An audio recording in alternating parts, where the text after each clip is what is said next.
बिस्मिल्लाहिर्रहमानिर्रहीम अस्सलामुअलैकुम रहमतुल्लाह। 27वीं आईनी तरमीम के अंदर जो सबसे अहम तरीन आर्टिकल और उसके अंदर जो तरमीम की जा रही है, वैसे तो आईनी तरमीम एक पूरा पैकेज है, आप इस बात को समझें, ये एक पूरा पैकेज है। आप ज़रा इमेजिन करें इस पैकेज के अंदर जो दो तीन अहम तरीन तरमीम है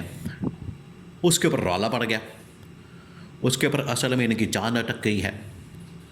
उसके ऊपर इनको परेशानी लग गई है कि अगर वो तरमीम हो जाती है, उसके अंदर चेंजिंग आ जाती है, उसके अंदर अमेंडमेंट कर दी जाती है, तो ये जो इनकी गवर्नमेंट है, इनके पास जो थोड़े बहुत इख्तियारात मौजूद हैं, इनके पास जो थोड़ी बहुत पावर अथॉरिटी मौजूद है, वो तो सारी की सारी फारग हो जाएगी और तमाम इस वक्त ताकत का महवर और तमाम के तमाम इख्तियारात वो चले जाएंगे field marshal army chief general Asim Munir के पास। वो किस तरह से, जिसके ऊपर इनको फिक्र भी लग गई है। इस वक्त नून लीग और पीपल्स पार्टी देखें, ये जो तरमीम आ रही है, इसकी जहाँ पर रुकावट, इसकी मुखालफत PTI और तहरीक तहफ़्फ़ुज़ आईन पाकिस्तान और बहुत से ऐसे इस वक्त पाकिस्तान के अंदर जितने भी आईनी कानूनी माहिरीन हैं, एक बात तो आप जहन में रखें, ये तरमीम तो आ रही है लेकिन इसके अंदर ऐसी खौफनाक चीज़ें हैं। अगर आप बात करें उनके साथ, आईनी कानूनी माहिरीन के साथ, आप TV टॉक शोज़ के अंदर सुन लें उनको, आपको पता चल जाएगा। सोशल मीडिया के ऊपर इस वक्त वो अपनी बात कर रहे हैं, इज़हार ख्याल कर रहे हैं। अगर आप उनको सुन लेंगे तो आपको पता चल जाएगा कि ये जो तरमीम आ रही है 27वीं आईनी तरमीम, ये कितनी ख़तरनाक है। अब इसके अंदर जो अहम तरीन नुक्ता है या जो अहम तरीन आर्टिकल है जिसमें तरमीम करनी है, वो है 243 और 245, दो आर्टिकल्स हैं। अब दोनों आर्टिकल्स को आपने समझना है। अगर आप आईन पाकिस्तान की किताब को उठाएं, उसको पढ़ें और उसके अंदर जाएं, स्ट्रेट अवे सीधा 243 पे। 243 है कि पहले आप इसको समझें, फिर आपको समझ आएगी कि इसके अंदर जो तरमीम की बात हो रही है उसका मतलब क्या है और उससे नतीजा क्या निकलेगा। ये बहुत अहम तरीन मामला है। 243 आर्टिकल कॉन्स्टिट्यूशन आईन पाकिस्तान का असल में डील करता है तमाम की तमाम पाकिस्तान की जो फोर्सेस हैं, आर्म्ड फोर्सेस, मसल्ह अफवाज, जिसमें आप समझ लें ये तमाम की तमाम तीनों फोर्सेस, आर्मी, नेवी और एयरफोर्स, इनकी जो कमांड है इस वक्त सदर पाकिस्तान के पास है, यानी कि आसिफ अली जरदारी के पास, क्योंकि वो सुप्रीम कमांडर हैं और रियासत के सरबराह भी हैं, हेड ऑफ स्टेट हैं। और साथ में ये आज से तकरीबन कोई 30-40 साल पहले तरमीम कर दी गई थी, जिन दिनों में ज़ियाउल हक सदर पाकिस्तान से मार्शल लॉ एडमिनिस्ट्रेटर थे, आर्मी चीफ भी थे, सदर पाकिस्तान भी थे, तो उस वक्त वो सुप्रीम कमांडर भी बन गए। तो ये तब की तरमीम 1980 से 1985 से, तो आप अंदाज़ा कर लें तकरीबन कोई 40-50 साल हो चुके हैं। तब से ये तरमीम मौजूद है, तब से ये आर्टिकल मौजूद है और तमाम की तमाम फोर्सेस को हेड करने वाला सदर होता है। अब इसमें आ रही है असल तरमीम, जिसकी वजह से इनको फ़िक्र लग गई, परेशानी लग गई। वो तरमीम ये है कि यहाँ से इख्तियारात पकड़ के ये चले जाएंगे army chief general Asim Munir के पास, इस तरह से कि तीनों फोर्सेस के ऊपर एक अहम तरीन ओहदा क्रिएट कर दिया जाएगा, अहम तरीन ओहदा बना दिया जाएगा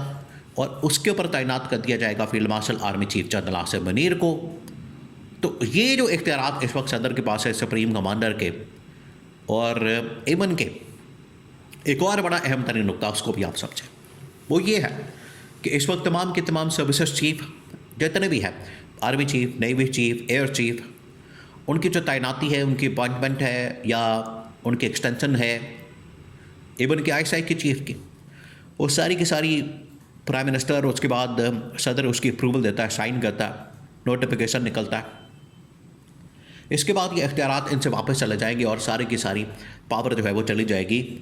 CDS के पास। एक ऐसा ओहदा क्रिएट किया जाए, CDS से मुराद ये चीफ ऑफ डिफेंस स्टाफ, एक ऐसा ओहदा क्रिएट कर दिया जाएगा जिसका नाम CDS भी हो सकता है, chief of defence staff, supreme commander भी हो सकता है, कमांडर इन चीफ भी हो सकता है। वो फिर ओहदा मिल जाएगा, चले जाएगा किसके पास, army chief general Asim Munir के पास। तो ये जो इस वक्त गवर्नमेंट है, ये जो इस वक्त हुकूमत है, ये बिल्कुल फिर ये तीन किस्म की मस्कीन किस्म की, लाचार किस्म की, बेख्तियार किस्म की और बेमायनी किस्म की गवर्नमेंट हो जाएगी, यानी जिसके पास पावर ही कोई नहीं। ये इनको असल में ख़तरा पड़ गया, ये असल में इनको फ़िक्र पड़ गई है, ये असल में इनको टेंशन पड़ गई है कि अगर इस तरमीम के अंदर ये आर्टिकल आता है, इसको चेंज किया जाता है, उसके बाद हम तो पट्टे पे आ जाएंगे, बिल्कुल ज़ीरो हो जाएंगे। ऑलरेडी हमारी हैसियत जो है वो ज़ीरो है, हमारे पास चोरी का मैंडेट है, आवाम की सपोर्ट नहीं है, इस्टेब्लिशमेंट ने हमें थोड़ा बहुत सहारा दिया हुआ है और हर 2 साल बाद, 3 साल बाद, 4 साल बाद ये तैनाती आईएसआई और आर्मी चीफ की और डीजी आईएसआई की तैनाती का जब मामला आता है तो ये कम से कम हमारे एक हाथ में चीज़ है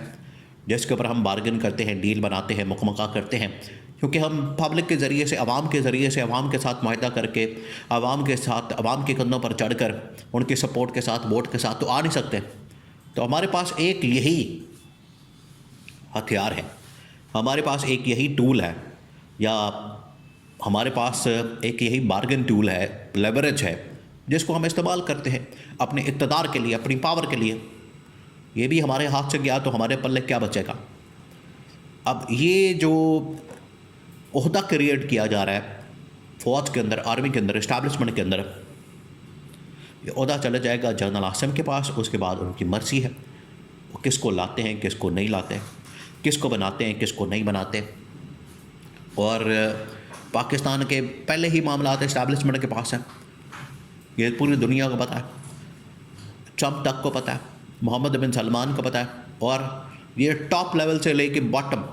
पाकिस्तान के बच्चे बच्चे को पता है इस बात का कि असल ताकत का महवर और मरकज़ इस्लामाबाद नहीं, रावलपिंडी है। यहाँ से आप अंदाज़ा कर सकते हैं। तो इसके बाद तो फिर सारा कुछ उनके हाथ में आ जाएगा। फिर वो चाहे इस गवर्नमेंट को निकाल के अपनी मर्ज़ी की गवर्नमेंट बना लें, फिर वो चाहे इस गवर्नमेंट को निकाल के पीटीआई को गवर्नमेंट दिलवा दें,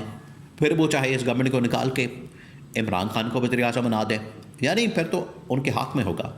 ये एक किस्म की पाकिस्तान में आप समझें कि किंगशिप, बादशाह जो आपको इस वक्त अरब ममालिक के अंदर नज़र आती है, ये उससे भी एक स्टेज आगे, एक दर्जा आगे है इस लेवल की। ये है असल में पाकिस्तान के अंदर होने वाली वारदातें जिनके ऊपर काम हो रहा है आजकल। नून लीग पीपल्स पार्टी को भी समझ नहीं आ रही, आई है तो अभी भागदौड़ इनकी शुरू हो गई है, ये अपनी अपनी चालें चल रहे हैं, लेकिन अब बड़ी देर हो गई है। अब इनको ये तरमीम करते हैं तो लग पता जाएगा, अगर ये तरमीम नहीं करते तो भी इनको लग पता जाएगा।